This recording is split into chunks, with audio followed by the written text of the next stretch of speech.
Hello students, कैसे हैं आप लोग। आज हम लोग ह्यूमन रिप्रोडक्शन चैप्टर में प्रेगनेंसी और एम्ब्रियोनिक डेवलपमेंट के बारे में पढ़ने वाले हैं। इससे पहले इस चैप्टर में हम लोग male reproductive system, female reproductive system और फर्टिलाइजेशन, मेंस्ट्रुएशन, ये सारी चीज़ें कवर कर चुके हैं।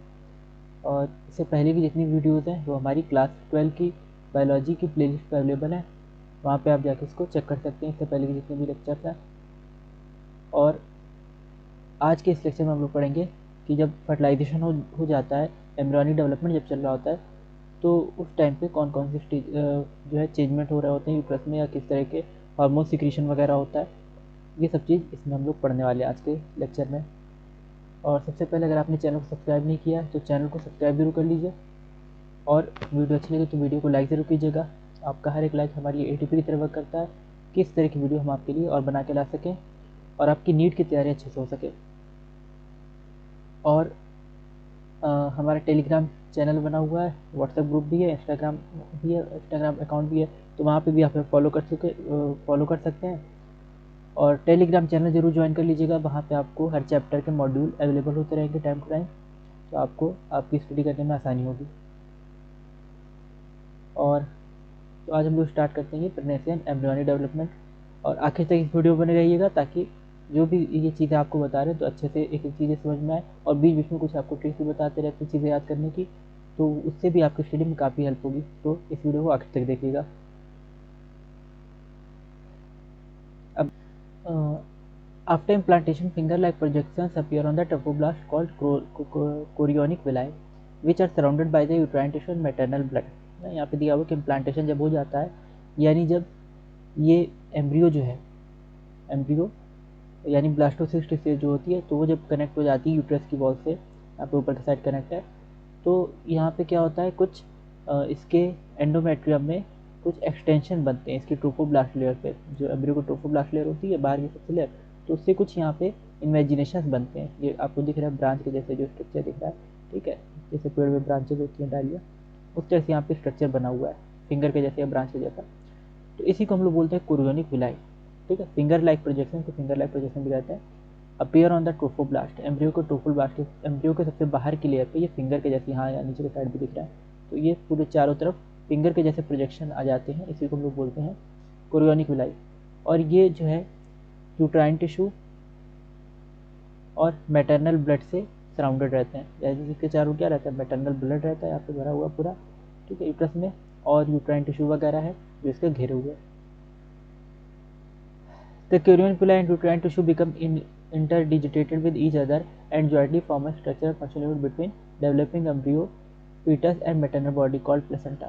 तो ये कोरियोनिक विलाई और यूट्राइन टिश्यू जो होता है, ठीक है, कोरियोनिक विलाई और यूट्राइन टिश्यू जहाँ पे मिलते हैं वहाँ पे क्या बनता है, उसको हम लोग बोल देते हैं ज्वाइंटली फॉर्म ए स्ट्रक्चरल फंक्शनल यूनिट, ठीक है। ये स्ट्रक्चरल और फंक्शनल यूनिट बन जाती है, इसके बीच में एम्ब्रियो और मैटरनल बॉडी के बीच में, एम्ब्रियो होता है फीटस और मैटरनल बॉडी यानी जो यूट्रस होता है, तो फीटस और मदर जो होती है उसकी, तो उसका यूट्रस के बीच में कनेक्शन बन जाता है, इसकी वजह से कोरियोनिक विलाई और यूट्राइन टिश्यू की वजह से। कोरियोनिक विलाई जो है इसके एम्ब्रियो के चारों ओर है ये प्रोजेक्शन, ये उंगली के जैसे स्ट्रक्चर, और जो यूट्रस की वॉल है, एंडोमेट्रियम जो है, ठीक है, यूट्रस की वॉल, और ये इसके फिंगर जैसे प्रोजेक्शन एम्ब्रियो का, तो इनकी वजह से क्या है, एक कनेक्शन बन जाता है, इसको हम लोग बोलते हैं प्लेसेंटा। इसको क्या बोलते हैं, प्लेसेंटा। और ये स्ट्रक्चरल और फंक्शनल यूनिट होती है फीटस और मैटरनल बॉडी के बीच में। प्लेसेंटा के थ्रू न्यूट्रिएंट्स का, गैसेस का, वेस्ट का, इन सब चीज़ों का एक्सचेंज होता रहता है, ठीक है। न्यूट्रिएंट्स वगैरह एम्ब्रियो में जाते रहते हैं, ऑक्सीजन वगैरह एम्ब्रियो में जाती है, कार्बन डाइऑक्साइड बाहर निकलती है, और वेस्ट मटेरियल वगैरह एम्ब्रियो से बाहर निकलते हैं। और प्लेसेंटा क्या करता है, यहाँ पर रोल लिखा हुआ, supply of oxygen and nutrients to the embryo, ठीक है, न्यूट्रिएंट सप्लाई करेगा एम्ब्रियो को, ऑक्सीजन सप्लाई करेगा, और कार्बन डाइऑक्साइड और एक्सिविटी वेस्ट मटेरियल का रिमूवल करेगा। जो वेस्ट मटेरियल्स होते हैं उनका रिमूवल करता है, और जो यूजफुल सब्सटेंस होते हैं वो एम्ब्रियो को प्रोवाइड करता है प्लेसेंटा।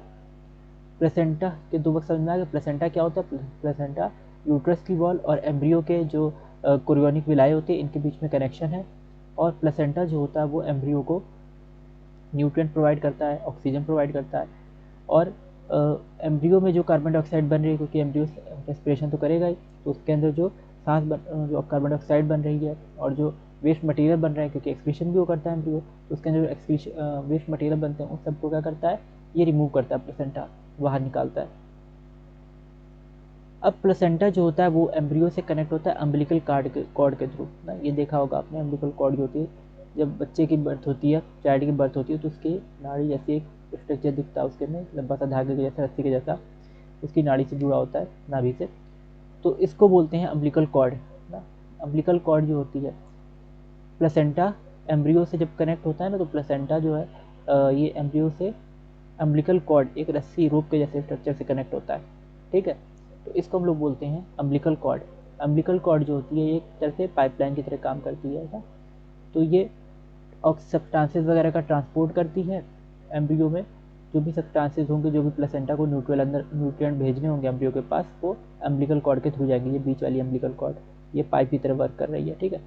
तो यहाँ से जो भी सब्सटेंस भेजना होगा प्लेसेंटा को, वो अम्बिलिकल कॉर्ड से होते हुए इस रोप जैसे स्ट्रक्चर, पाइप जैसे स्ट्रक्चर से होते हुए एम्ब्रियो के अंदर जाता है। और जो भी वेस्ट मटेरियल होता है वो यहीं से होते हुए वापस बाहर आ जाता है, ठीक है। इसी अम्बिलिकल कॉर्ड से होके प्लेसेंटा से फिर बाहर आ जाएगा वेस्ट मटेरियल। प्लेसेंटा जो होती है ये एंडोक्राइन टिश्यू है, और एंडोक्राइन है मतलब ये हार्मोन का सिक्रीशन करती है, ठीक है। प्लेसेंटा एंडोक्राइन है और ये हार्मोन का सिक्रीशन करती है। अच्छा, अब अगर आप ये वीडियो देख रहे हैं तो कमेंट करके ज़रूर बताइएगा कि क्या एम्ब्रियो जो होता है वो ह्यूमन के लिए पैरासाइट होता है, ठीक है। क्योंकि एम्ब्रियो जो होता है वो मदर के अंदर उसका डेवलपमेंट हो रहा होता है मदर के यूट्रस में, तो उनसे वो क्या करता है, न्यूट्रिएंट्स वगैरह अब्जॉर्ब करता रहता है ना।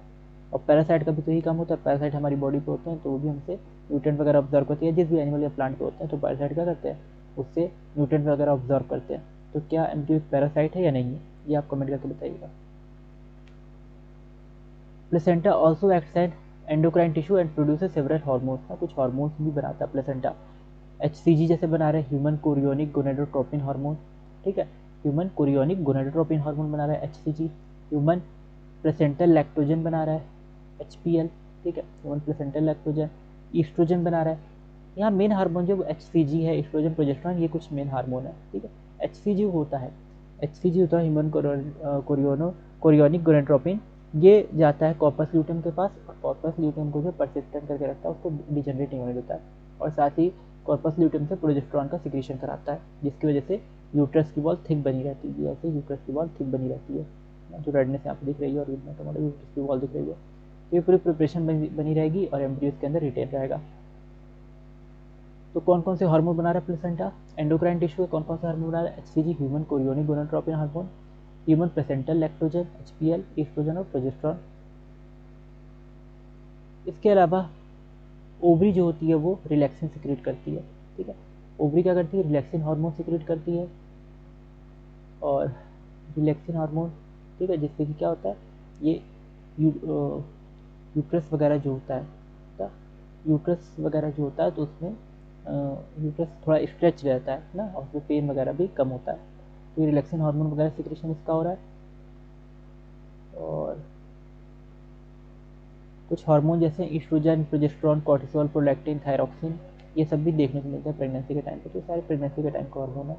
प्रोलैक्टिन क्या करता है, प्रोलैक्टिन जो होता है मिल्क का प्रोडक्शन करवाता है, ठीक है, मिल्क का प्रोडक्शन, और मिल्क का सिक्रीशन जो होता है वो ईस्ट्रोजन कराता है। प्रोलैक्टिन हार्मोन इस दौरान सिक्रीट हो रहा होता है, तो प्रोलैक्टिन हार्मोन क्या करता है, मिल्क का प्रोडक्शन करवा देता है। और जब चाइल्ड की बर्थ होती है तो ईस्ट्रोजन हार्मोन निकलता है, वो मिल्क का सिक्रीशन करा देता है, जिसकी वजह से चाइल्ड को न्यूट्रिशन मिल जाता है मिल्क के फॉर्म में। तो ये दो हार्मोन याद रखने, प्रोलैक्टिन और ईस्ट्रोजन। प्रोलैक्टिन का काम है मिल्क का प्रोडक्शन, और ईस्ट्रोजन का काम है मिल्क का सिक्रीशन। अब यहाँ पे कुछ फोर्स देखने को मिलते हैं मैटरनल ब्लड में इंक्रीज, ये चीज़ अलग है। Increase production of these hormones essential for supporting the foetal growth, ठीक है। फीटल ग्रोथ हार्मोन्स की वजह से फीटल ग्रोथ अच्छे से हो जाती है, ठीक है। उसका जो मेटाबॉलिक चेंजेस उसमें है मदर में, और प्रेगनेंसी का भी मेंटेनेंस रहता है। तो ये सब चीज़ मेंटेन रहती है। हार्मोन का सिक्रीशन इसके लिए ज़रूरी है। ओवरी से या प्लेसेंटा से जो भी हार्मोन निकल रहा है, तो उनके सिक्रीशन से क्या होता है कि जो मेटाबॉलिक चेंजेस है मदर में या प्रेगनेंसी के दौरान जो मेंटेनेंस वगैरह का वर्क है, तो अच्छे से होता रहता है। The human foetus within the uterus, ये यहाँ पे दिखाया गया है डायग्राम। ये एम्ब्रियो है, एम्ब्रियो में अम्बिलिकल कॉर्ड है, ठीक है। अम्बिलिकल कॉर्ड पाइप की तरह एक्ट कर रही है यहाँ पे, प्लेसेंटा इसको न्यूट्रिशन से प्रोवाइड कर रहा है और वेस्ट मटेरियल वगैरह को रिमूव करा रहा है। यहाँ पे फिर इसके बाहर एम्ब्रियो के बाहर यहाँ पे इसकी क्या है, क्रियोनिक विलाई है, इसकी जो फिंगर लाइक प्रोजेक्शन है और इसके थ्रू ये यूट्रस की वॉल से कनेक्ट है।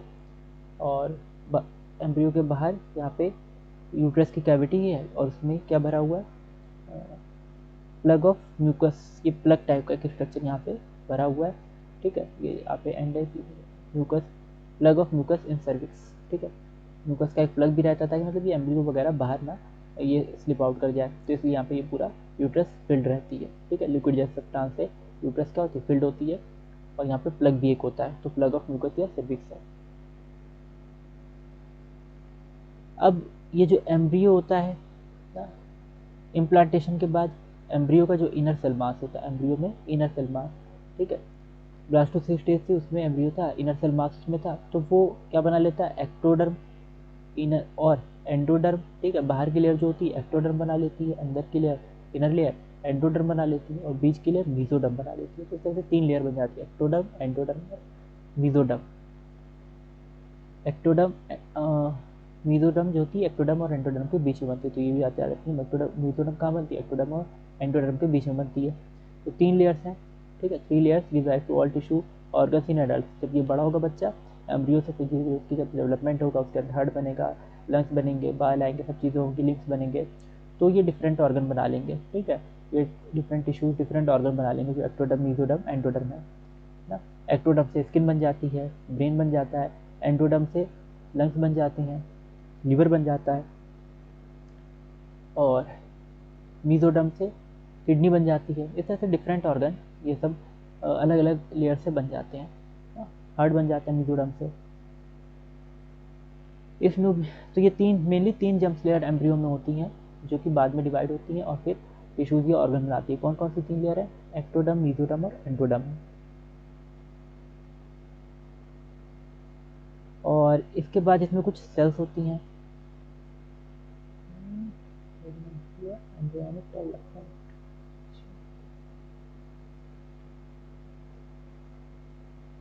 ठीक।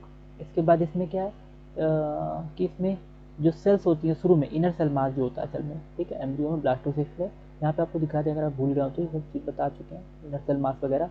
ये ब्लास्टोसिस्ट का स्ट्रक्चर, तो बीच में जो है ये इनर सेल मास, ये क्या इनर सेल मास है बीच की सेल, और किनारे की सेल जो है वो ट्रोफोब्लास्ट है, ठीक है। बीच की सेल इनर सेल मास है फेस फेस वाली, और किनारे की ब्लू ब्लू वाली ट्रोफोब्लास्ट है। तो ये जो बीच वाली है ना इनर सेल मास, इन्हीं से एक्टोडर्म, मीजोडर्म, एंडोडर्म बन रही है, ठीक है। 3 लेयर बन जाती है। और इसी से हम कह सकते हैं इनर सेल मास में ही जो सेल्स होती हैं वो स्टेम सेल्स होती हैं। क्या होती हैं, स्टेम सेल्स होती हैं।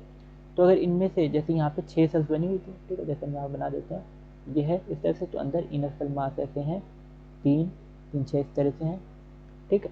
तो अगर इनमें से कोई भी एक सेल, कोई भी डेफिनेट नहीं होता नंबर, कोई भी अमाउंट हो सकता, कोई भी नंबर हो सकता है, स्क्वायर का 6 हो सकती हैं, 8 हो सकती हैं। तो इनमें से अगर कोई भी एक सेल रिमूव कर दें या कोई सेल, 2 सेल हम हटा दें या किसी वजह से 2 या 3 सेल खत्म हो जाए, अगर 1 2 3 कुछ भी सेल्स अगर बची हुई हैं ना, मान लो कि 6 में से 5 सेल हट गई किसी वजह से, और एक सेल भी अगर बची हुई है, कितनी बची है, सिर्फ एक सेल बची है, यहाँ बना देते दोबारा से, सिर्फ इसके अंदर एक सेल भी अगर बची है इनर सेल मास की, तो ये क्या करेगी, ये पूरा का पूरा वैसे ही एम्ब्रियो बनाएगी, यानी नॉर्मल बेबी बनाएगी, उससे कोई असर नहीं पड़ेगा इसके ऊपर। तो ये पोटेंशियल होती है ना, इनके अंदर पोटेंसी होती है to give rise to all tissues and organs. जो इनर सेल मास होती हैं स्टेम सेल्स होती हैं, ठीक है। इनर सेल मास की सेल क्या होती हैं, स्टेम सेल होती हैं, ये याद रखना है, स्टेम सेल्स। और इनमें क्या होती है, इनमें पोटेंसी होती है कि ऑल टिश्यू ऑर्गन को ये बना सकती हैं, कैपेबल होती हैं, ठीक है। तो अगर इनके हम सारी की सारी सेल रिमूव करते हैं, एक भी अगर बची रह जाए तो वो बाकी ऑर्गन्स को भी बना लेगी, तो ये स्टेम सेल्स हैं। The human pregnancy last 9th month.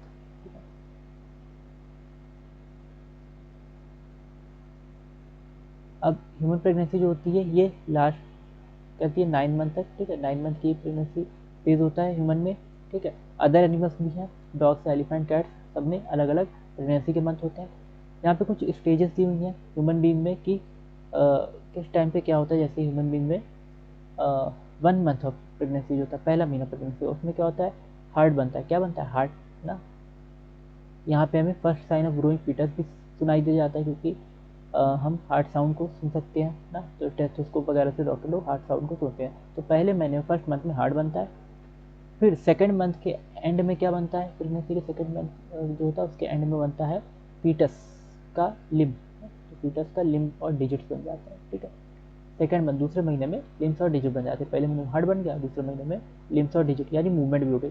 पहले महीने में क्या हुआ था, सिर्फ उसकी बीट्स, हार्ट बीट सुनाई दे रही थी, दूसरे महीने में क्या हुआ, उसमें मूवमेंट भी देखने को मिलेगी। फिर 12 वीक्स हो जाते हैं। ठीक है, जब 12 वीक्स यानी एक मंथ में अगर 4 वीक माने तो 3 महीने, ठीक है, 3 महीने जब हो जाते हैं, पहला तिमाही जब हो जाता है, ट्राइमेस्टर जब हो जाता है, तो यहाँ पे लिम्स और एक्सटर्नल जेनिटल ऑर्गन्स भी बन जाते हैं। ठीक है, यानी ऑर्गन सिस्टम जैसे स्ट्रक्चर बन जाते हैं, जैसे लिम्स और एक्सटर्नल जेनिटल ऑर्गन्स ये सब बन जाते हैं। ठीक, यानी उसमें एक डिफ्रेंसिएशन आ लगता है मेल और फीमेल में। ये कब होता है, 12 वीक के एंड पे होता है, उसमें मेल और फीमेल में डिफ्रेंसिएशन आने लगता है, जो भी गर्ल है या बॉय है। फिर इसके बाद फर्स्ट मूवमेंट जो होती है फीटस की और हेयर, अच्छा लिम्स वगैरह बन जाते हैं, लेकिन फर्स्ट मूवमेंट जो है समझ में कब आएगी, 5th मंथ पे। ठीक है, 5th मंथ पे हमको हेयर देखने को मिलेंगे, और चाइल्ड के सर पे जो है, हेड पे उसके हेयर अपीयर हो जाते हैं, और उसमें मूवमेंट भी जो होती है, फर्स्ट मूवमेंट वो देखने को मिलती है। तो 5वें महीने में क्या देखने को मिलता है, हेयर और फर्स्ट मूवमेंट उसमें फीटस में, यानी वो हिलने लगता है। Bye the end of about 24 weeks ना, 24 वीक के एंड पे, 24 के हिसाब से 6 महीने या 6 महीने में, तो एंड ऑफ सेकेंड ट्राइमेस्टर ना, 3 महीने का हम लोग ट्राइमेस्टर लेके चलते हैं। पहला ट्राइमेस्टर जो होता है वो थोड़ा रिस्की होता है बेबी के लिए, ठीक है, चाइल्ड के लिए रिस्की होता है पहला ट्राइमेस्टर।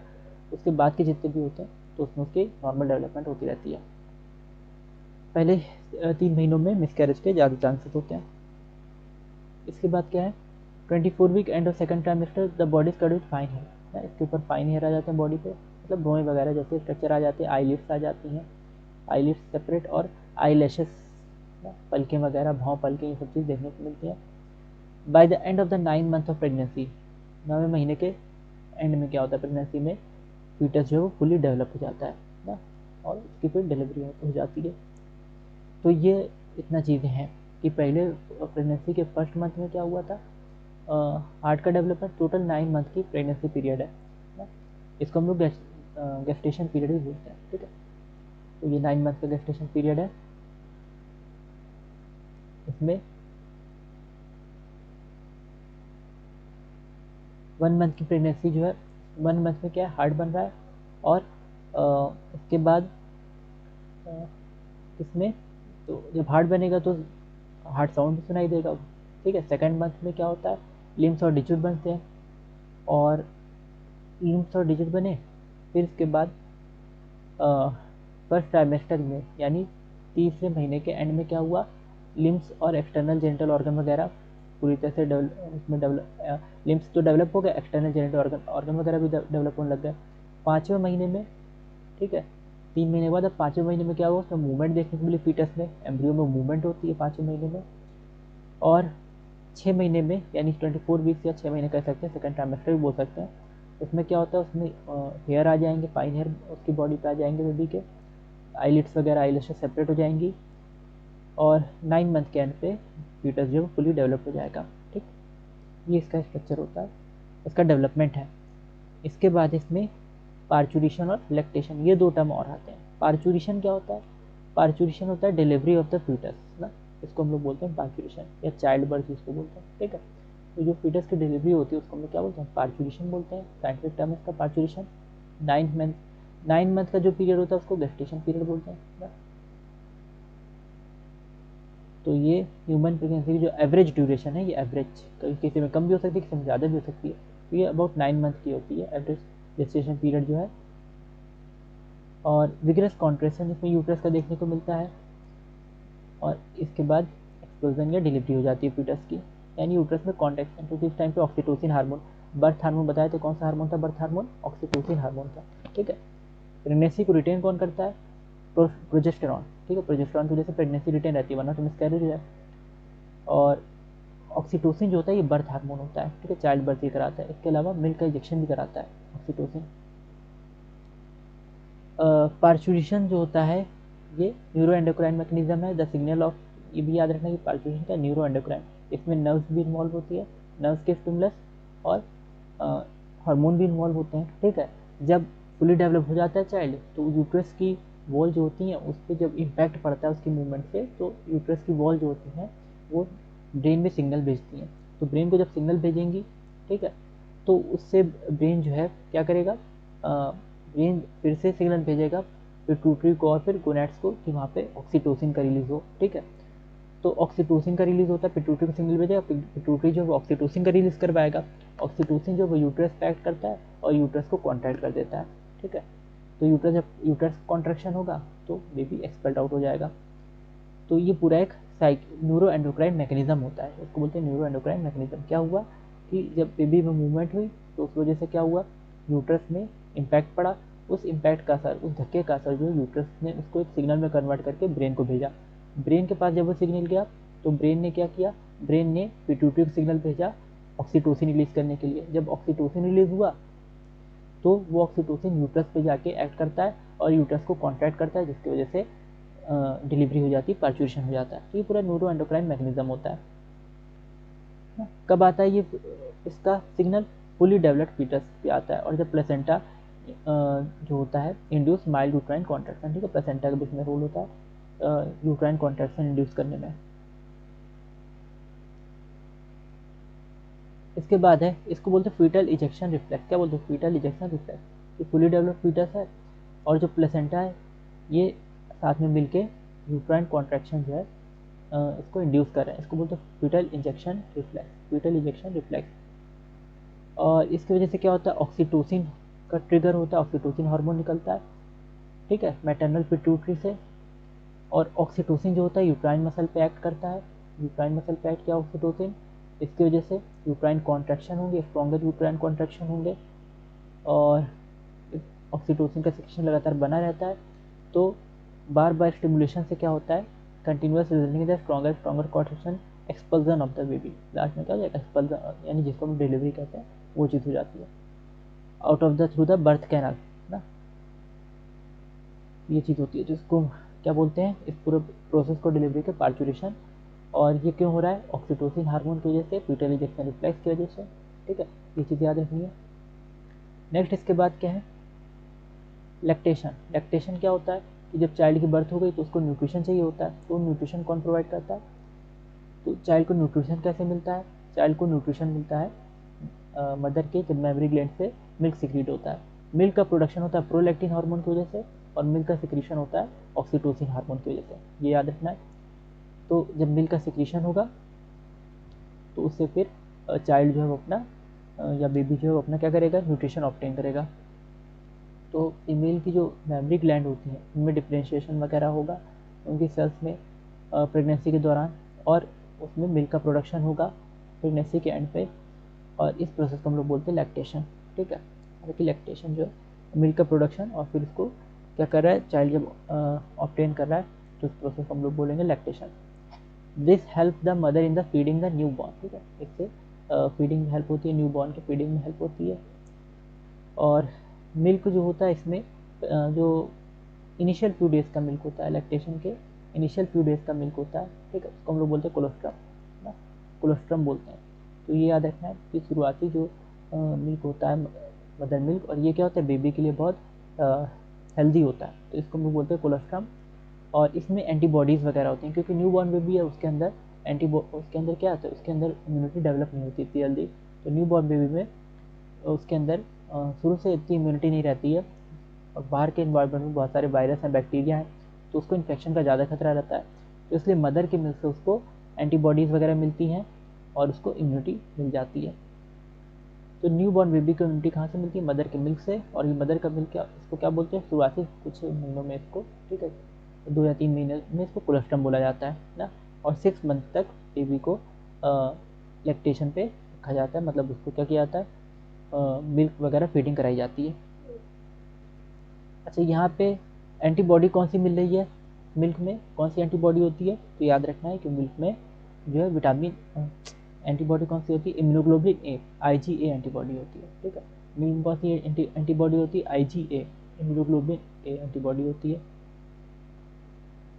ये इसकी वजह से क्या होता है, बेबी को इम्यूनिटी मिलती है। फिर इसके बाद है breast feeding during the initial period of the infant growth is recommended by doctor for bringing up a healthy baby, ना। तो ये डॉक्टर रिकमेंड करते हैं ब्रेस्ट फीडिंग को या मिल्क फीडिंग को।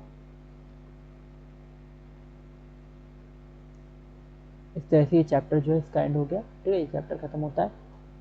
और आई होप इतनी चीज़ें आपको समझ में आई होंगी जो भी कुछ बताया गया इस चैप्टर में, इस लेक्चर में आपको बताया जो भी चीज़ें वो समझ में आई होंगी। और वीडियो अच्छी लगी तो वीडियो को लाइक ज़रूर कीजिएगा और ज़्यादा से ज़्यादा लोग को वीडियो शेयर कीजिए, ताकि जो लोग भी नीट की तैयारी कर रहे हैं उनको जो है उनकी प्रिपरेशन अच्छे से हो सके।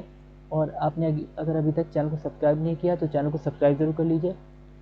और टेलीग्राम चैनल जो हमारा बना हुआ है उसको भी ज्वाइन कर लीजिए। वहाँ पे आपको नीट के हर चैप्टर के मॉड्यूल प्रोवाइड किए जाएंगे टाइम टाइम। और व्हाट्सएप ग्रुप पे भी ज्वाइन कर सकते हैं, इंस्टाग्राम वगैरह पे भी फॉलो कर सकते हैं। Thank you for watching. मिलते हैं अगली वीडियो में।